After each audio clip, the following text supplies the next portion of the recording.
I'm Spencer Levy, and this is the Weekly Take. Coming up on this episode, we're taking an agile approach to the workplace. Real estate is an exercise, and portfolio strategy is an exercise of matching the supply with the demand. It's an exercise of butts in seats, and the more the number of butts is changing, right, the more difficult it is to adapt. That's Christelle Bron, a structural engineer who's now the leader of CBRE's Agile real estate practice in the Americas. As we speak about agility, their ability to work out of hub office, their ability to work out of an agile office closer to their home, their ability to work out of home as we've seen, in this period, all of that adds to productivity. That's Manish, Kashyap, who oversees CBRE's team of more than 2,000 professionals across 15 countries in the Asia-Pacific region. Two movers and shakers in the world of dynamic, nimble, optimizable commercial real estate. The Agile Workplace, next on the Weekly Take. This is the Weekly Take, and today I'm delighted to be joined by my colleagues and friends, Christelle Bron, CBRE's Agile practice leader in the Americas, from her home in New York City, and Manish Kashyap, CBRE's global head of advisory and transaction services, Agile, calling in from his home base in Singapore. Christelle, Manish, welcome. Thank you, Spence. Thank you. Christelle, I know you're talking to us today from New York City and terrible tragedy of not just COVID-19, but the events following the terrible events of Minneapolis a few days ago, protests. Could you tell us what's going on right now in New York City? A lot is going on in the streets of New York right now. New Yorkers are resilient, and so peaceful protests during the day, but New Yorkers are here and supportive and doing well. Well, glad to hear that you're doing well, and New York is nothing but resilient. Manish, you're speaking to us from Singapore. I understand that Singapore had opened the doors, closed them, but they reopened them again as recently as this week. Tell us a little bit about what's going on right now with COVID-19 in Singapore. Yeah, so it's encouraging as to what's going on with Singapore now. We've just reopened, though it's partial. We feel confident that in the days to come, there will be improvement in the way we can all go back to work. And I think as we look around APAC, the stories are really encouraging. China is back at work for the most part. And then if you look around the other markets, Japan's back at work. Australia is looking at going back to work in the next couple of weeks. And then Hong Kong, Vietnam, Korea, all of them are generally back at work. So if I'm reporting from sunny Singapore, given the circumstances and what the world is going through, the news is optimistic and somewhat sunny. So let's talk about this word agile. Christelle, let's start with you. What is agile space? So the definition of agile, looking back in the dictionary, right, is the ability to move quickly and easily. We see workplace flexibility or fluidity, lease optionality or co-working as various tools in the toolkit to achieve real estate agility. This is not the end-all be-all. The agility itself is really about the agility of the real estate footprint and portfolio. I think Christelle described it really well. To me, if I was to add on, agile is an umbrella term, which includes both workplace environments and space agreement structures that enable firms to achieve organizational objectives. Flexible space solutions such as co-working or serviced offices, and then as you think beyond that, for workplace design solutions and optionality in lease contracts, these are some ways to achieve agility. In our view, there isn't a silver bullet that any of these things provide, by itself. For most companies or for most of the organizations that we're dealing with, it's a combination of these, or depending on where we are in the economic cycle, they're choosing one path or the other. So let me give you another term here that we use, and the term is fluid. Mm-hmm. And fluid is distinct from agile. So Christelle, can you tell us the difference between agile and fluid? I would use the term fluid for a workplace, right? You're fluid in the way you work, and you're fluid in the way you move from one space to another, and you can work from home one day, you can be on the road another day. And so I define fluid as a continuous of states and space you could be working. So how does that differ by industry? Is there an industry distinction between how a tech company, say, looks at Agile and maybe a law firm? Yeah, so I think, Spence, this is the way I would think about it. I think it's fair to say that a lot of the companies that have been associated with taking up Agile space, have been at the forefront of the tech sector. However, if we step back, industries or firms that are looking at high volatility in their headcount, that's sort of like the starting point. Seeking speed of delivery, they want solutions quickly, or are looking at saving upfront cost. And in this economic environment where a bunch of companies are constrained on capex, I think there's real sort of movement towards the agility. And this isn't restricted to tech. We've seen all sectors, it's a pretty secular trend now. Media, professional services, financial services, banking, all of them are now looking increasingly at agility. I would say in the last year or two, we've also seen some really traditional industries, like consumer goods, pharma, etc., also take or make big moves into the Agile sector. Yeah, I'm going to get a little nerdy here. Manish said something very, very important. He pointed the term headcount volatility. And this is really important because that's the key driver. So what do we mean by headcount volatility? We mean fluctuation in headcount and rapid fluctuation in headcount, right? Real estate is an exercise, and portfolio strategy is an exercise of matching the supply with the demand. It's an exercise of butts in seats. And the more the number of butts is changing, right, the more difficult it is to adapt, especially when you sign 7, 10, 15-year leases, right? And if you think about the tech industry, they've had massive volatility. Even steady blue chip tech companies have like 10 or 15% volatility from year to year. You're taking a tech startup, they're at 50%, 100% volatility and change of headcount every other year.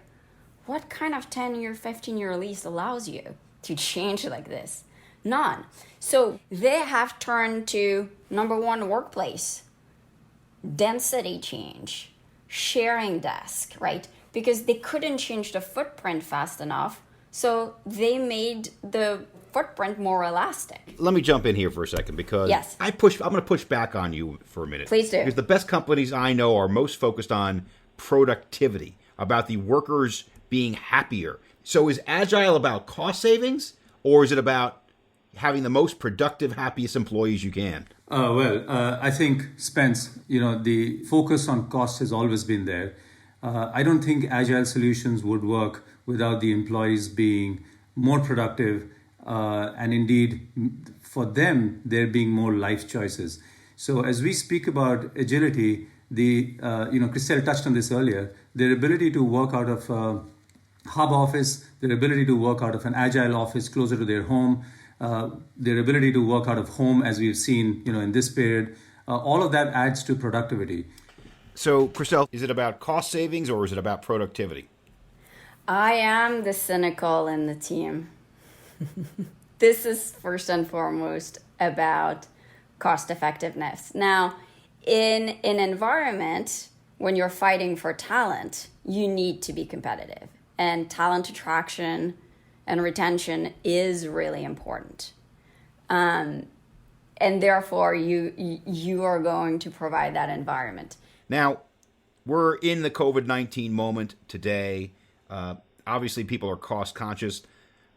What trends have accelerated in the Agile workspace because of COVID-19? The acceleration we're seeing right now is definitely on everybody's lips. Work from home is something we're hearing a lot.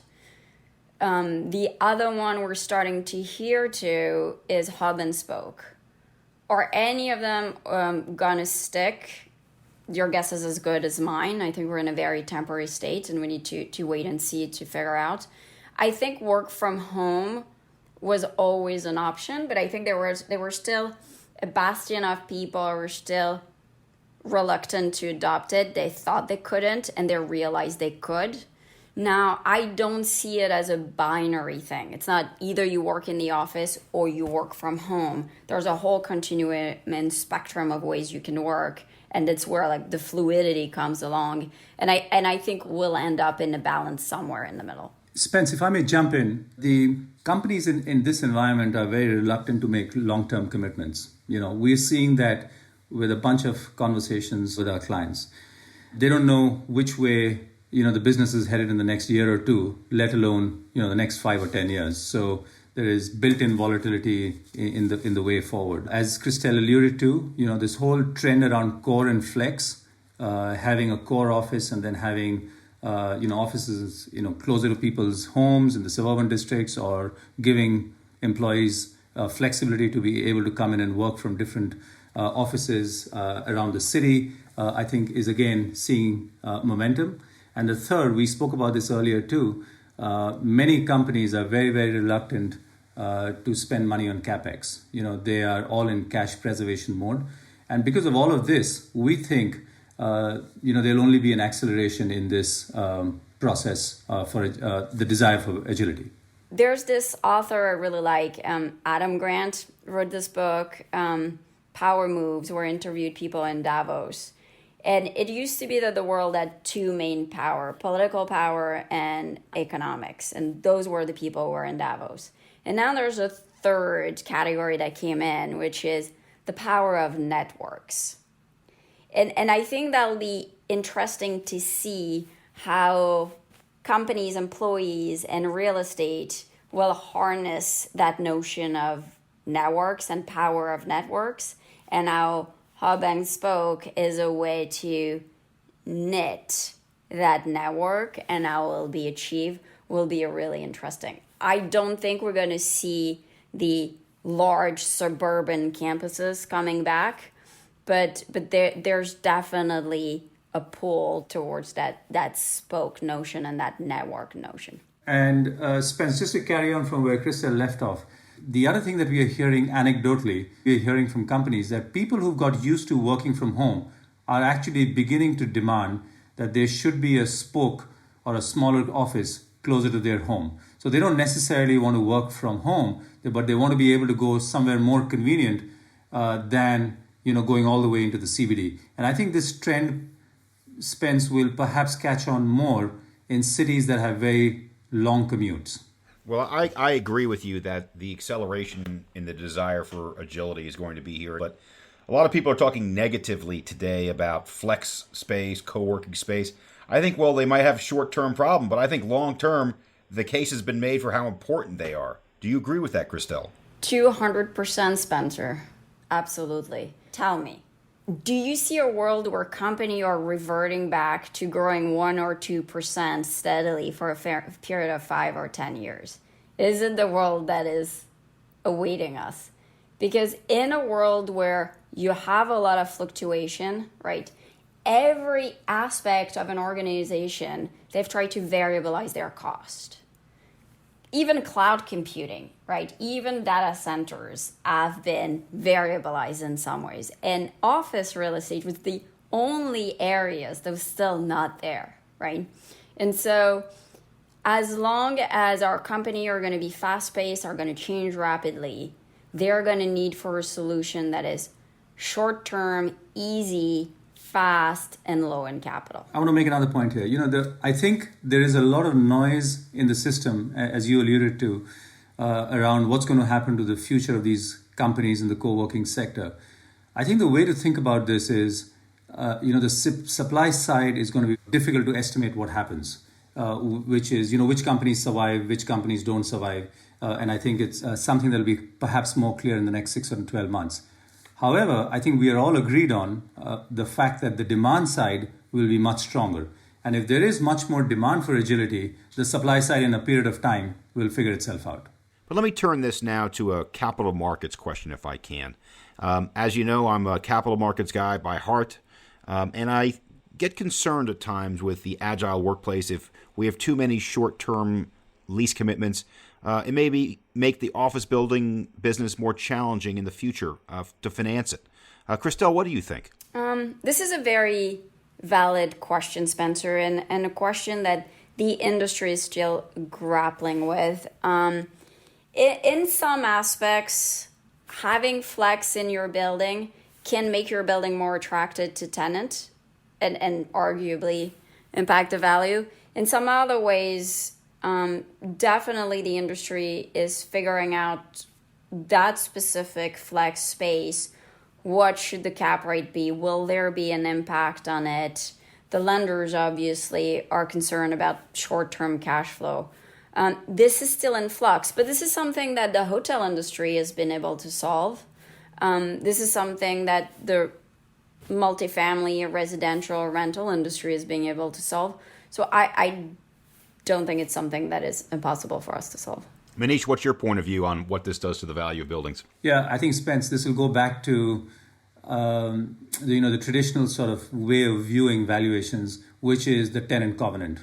So if the Agile service provider is a strong tenant covenant and has the ability to ride out, the volatility in the market, and a lot of the hotel companies are based on the same principles, I think the valuers will figure out a way on how to look at the valuations for the portion of the building occupied by Agile providers. But let me cut to the chase here. Yes. And I'm going to use one word: culture. If you have short-term space, employees who are never in the office together, how do you create the culture for your company that gives you a competitive advantage? Manish, what's your point of view? Well, Spence, my point of view is that part of the culture is the ability to work from different offices and not be tied down to one office. That itself represents a culture of flexibility and openness that companies might not have demonstrated in the past. So, culture is a moving part. So how do you define culture? Culture isn't defined by just bringing in people into one office space and then getting them to sort of drink the Kool-Aid. I think culture is defined in many ways. And one of them is, creating more options for the employees. Well, I think that's definitely one way to define culture. Another way to define culture is everybody hangs out in the same space and learns from one another. As a matter of fact, I would argue, Manish, just to push back just a touch, the tech companies seem to be at the forefront of this in the last few years of telling people to come back to the office, not to have flexibility. Now are you telling me that the pendulum has firmly swung the other way? Is that what you're saying, Manish? No, I'm not saying that, Spence. It might seem like I'm hedging. I'm not. All I'm saying is that the option of working from home or the option of working from other offices is only an option. The companies will continue to want people to come back to the hubs in some manner or form. So this is all about optionality. And as Christelle said much earlier in the conversation, this isn't a binary conversation. So the average cost of real estate for the average company in the United States varies between 3 or 4% in cheap markets up to 9 or 10% of total cost in markets like San Francisco or New York City. So would you say that the drive towards variabilization is greater in the more expensive markets and less important in the less expensive markets? Absolutely. Yeah. So Manish, let's talk about this for a second in terms of market by market. Manish, you have a global view. How, for instance, would the concept of Agile differ, say, in Singapore, where you're sitting right now, versus, say, in London? Spence, I think there is, as Christelle just said, there is parts to agility that is defined by the cost of real estate in cities. So therefore, whether it's London or New York or Hong Kong, there is a certain pattern in terms of what companies are looking for. And then there is the whole culture piece. What is acceptable in certain cultures in terms of sharing and flexibility, which might or might not be acceptable in certain other cultures. There's also privacy. It's interesting, Spence, that as we've seen the launch of apps that enable people working in these work environments, to order in food or to be participating community activities, etc. There are certain cultures in Asia that are a lot more accepting of that, and many other cultures in the Western world that see those as intrusive because it's also collating and collecting personal data. So, all of this sort of plays into how agility is sort of defined in different markets. One thing we see in the numbers is that the cities in the United States that have the largest inventory of flex space, like cities like San Francisco or New York with 4%, when most of the other cities are 2%, you see it because they have a very low level of vacancy. And good luck getting any expansion or contraction option from any of the landlord. So companies are landlocked, they can't sign short-term leases, and they're flocking, and the demand for flex space is there. So let me ask the last question here. Christelle in New York City and Manish in Singapore. The sky is now clearing, at least to some degree, on COVID. We may be getting outside soon. What is the first thing you're going to do once you're allowed to go outside and have some fun when this is over? I can't wait to go back to shows and museums and exhibits, and I have been missing and craving art in the city and the art scene in the city. Manish, what are you going to do? I have a very boring answer, but they both revolve around the family. I want to hit our favorite restaurant here in Singapore with my wife and our daughter. We haven't been able to do that for 3 months, so we'd love to do that.